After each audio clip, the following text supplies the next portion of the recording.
Hey guys, what's up? Dingocrikey here with another Transformers commentary video. This time I'm going to be discussing some topics in relation to Transformers 5. The comment that sprouted the topic for this video comes from user JakeMax789, and his comment reads, "What if Lockdown was collecting the sparks of the Autobots and Decepticons he killed for the creators, because as most people saw, he kept Ratchet's spark intact? What if he was going to give them to the creators for some use, maybe to reprogram them or use them for power? Maybe they all contain a little piece of the core of Primus, or they want to collect them as much pieces as they can, or maybe they're just trophies and he's a hunter." So thanks for the question and for the theories. As far as my thoughts on this, I want to trace it back a little bit and to just give my thoughts on the sparks in general and what they mean in the Transformers films, as I found it significant that Age of Extinction seemed to place a little bit more focus on the sparks than we had ever seen in the previous films.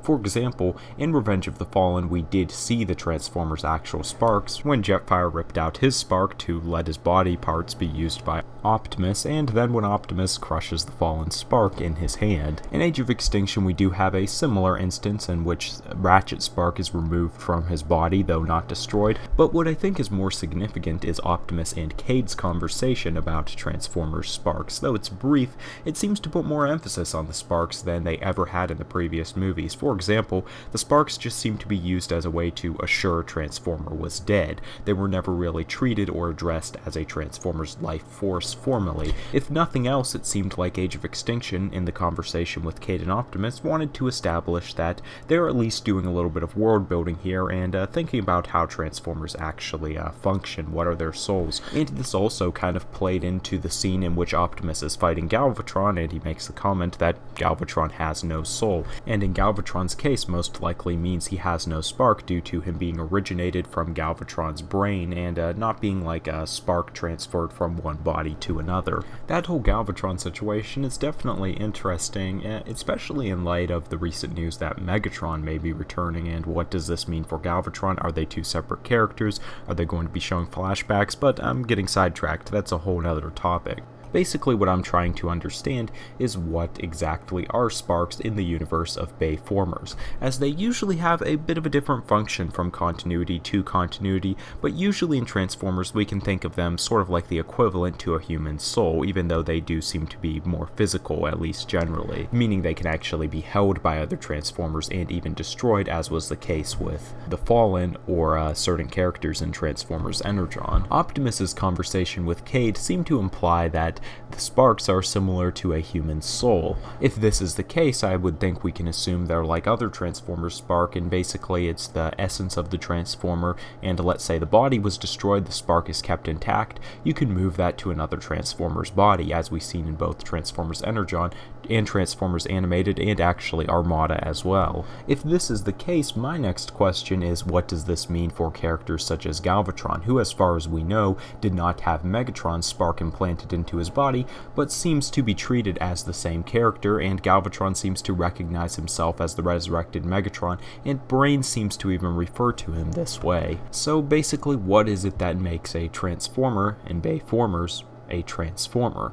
Is it the spark, or is it their brain material? To be honest, I think the simple answer to this is that the writers just hadn't really thought it out. Maybe they do have some master plan, but I'm not really seeing how these two concepts jive. For example, if before Ratchet's head was melted down, the KSI had used it similarly to how they used Megatron's head, and used the information to basically create a new body. So we have Ratchet 2.0 being made, but let's say then the Autobots board Lockdown ship, and oh cool, Ratchet sparks here. They build him a new body and plug in Ratchet sparks, and who's the real Ratchet now?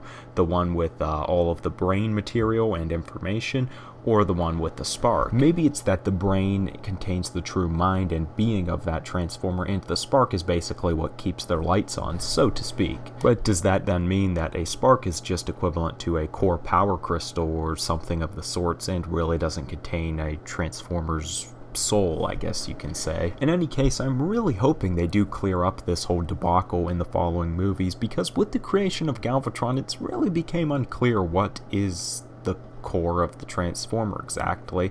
I know some other people aren't as bothered by this, but I found it to be a really weird situation because I just always assumed the spark was what made the Transformer that personality, that character in particular. But anyways, to get to some of the actual questions from the comment, just my personal opinion on it, I always figured that Lockdown was removing Ratchet's spark not only as a way to effectively kill him, but also to keep his spark as a trophy, as I didn't really see any hints that the creators would want anything to do with Transformers sparks. Jake Max had also brought up the idea that they could be using the sparks to hopefully revitalize Unicron.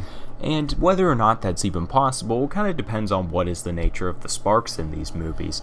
As I mentioned, I'm really unclear on it at this point. What exactly are the sparks supposed to be? I don't think we've ever seen them used like this in any of the cartoons, so I'm not sure if it's something they can actually do with the sparks. You know, they could obviously change it up for the movies, but I honestly have no idea there. Speaking on whether Unicron would need to be sort of like a giant vampire drinking Transformer sparks, so to speak.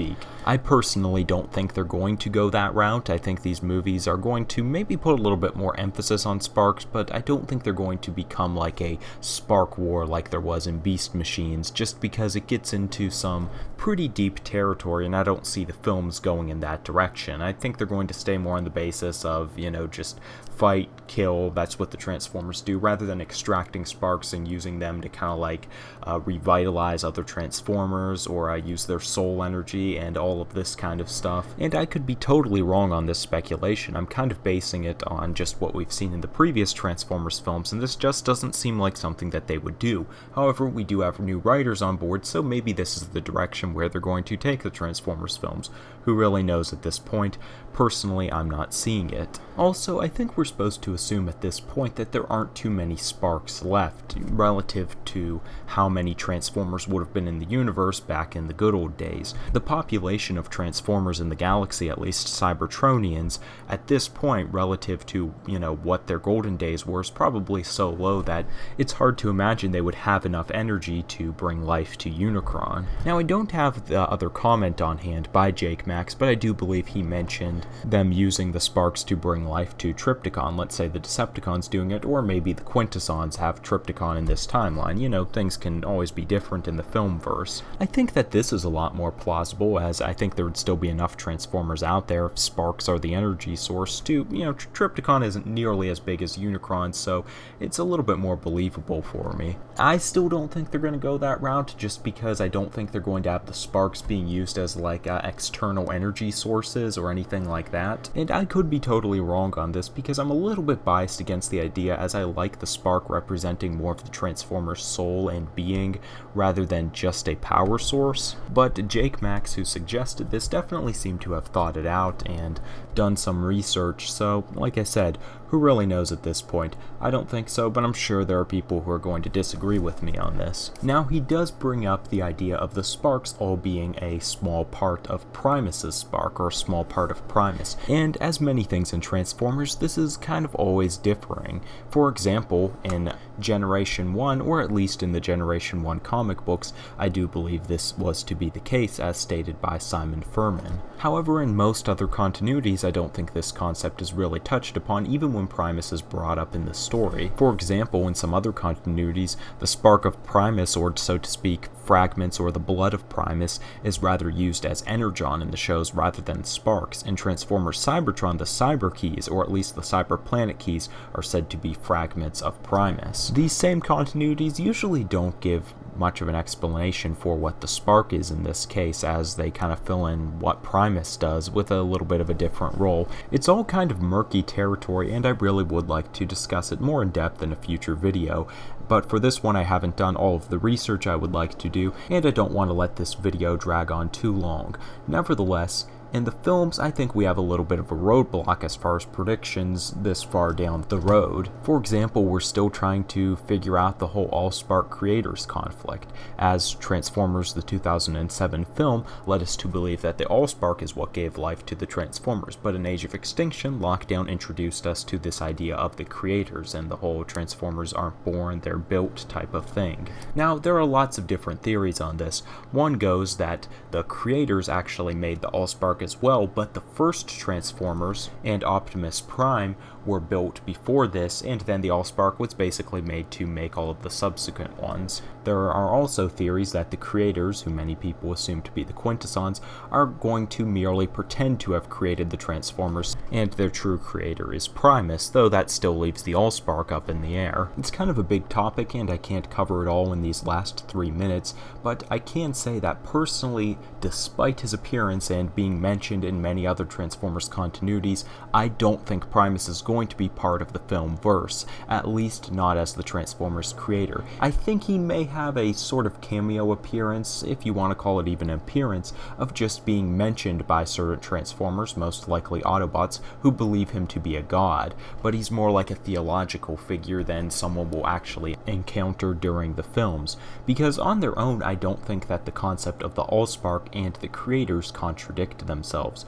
I personally think it's possible that the creators created the first few Transformers, then they made the Allspark, and made all of the following Transformers through that process as it was simpler. It's also possible that the creators did not even make the Allspark, but they found it and are just as confused by it as the Transformers were in the 2007 film, but they realized they could bring life to machinery with it, and they built some bots and use the Allspark to, so to speak, plug them in. In any case, I want to finish this video off by saying that I think the Allspark is going to play into Transformers 5 and the following films, despite the apparent contradiction. If for no other reason, I think it's a good tool, a sort of plot device to give actual life, essence, or a soul to the Transformers. As we do know in the films, as it is traditionally in Transformers, the characters, the Transformers, the robots, do have an actual life force and consciousness. The Allspark, in my opinion, is a really great way to do this because it's already a mysterious object, sort of like our own consciousness. If they just say the Allspark's a mystery, then they kind of solved all problems. And if they say the Quintessons basically found it and used it to power their machines, then I think they still have a lot of holes to fill in and a lot of explaining to do, such as what is the spark? Is the spark created by the Allspark? The whole spark and mind controversy. I think they still have a lot of holes to fill in, but I personally wouldn't have a problem with this. And let's remember, the Allspark was kind of the thing in the 2007 film. It would be a harder concept to just throw out the window than, say, maybe forgetting about a certain character, as it was like the center of the plot in the first film. And I personally would be much more satisfied thinking that this cube, some formation of the cosmos, almost spiritual in some of its qualities, brought life to the Transformers rather than just the Quintessons played around with some parts and stuck a cyber light bulb in there and hey, it's alive, and I'm gonna not try to make jokes here. I'm just gonna wrap things up. Those are my thoughts on it. I know this was kind of a little bit of a disjointed video, jumping all over topics. I hope I covered all of the commenters' question. Jake Max, if there's anything else that I kind of missed here that you would like to hear me touch on, you can of course drop that off in the comment section below. And if anyone else has questions or topic suggestions pertaining to Transformers 5 or Transformers in general, then you can drop them off in the comment section below as well, and you can also share your thoughts through this video's poll. You can check out my channel for a ton of Transformers content, from commentary videos on news, discussion topics, to figure reviews, all sorts of cool stuff, and you can keep up with the channel for more regular updates. Anyways, that's all I have to say for now. Thanks for watching, stay tuned, and have a good one, guys. I'll see you soon.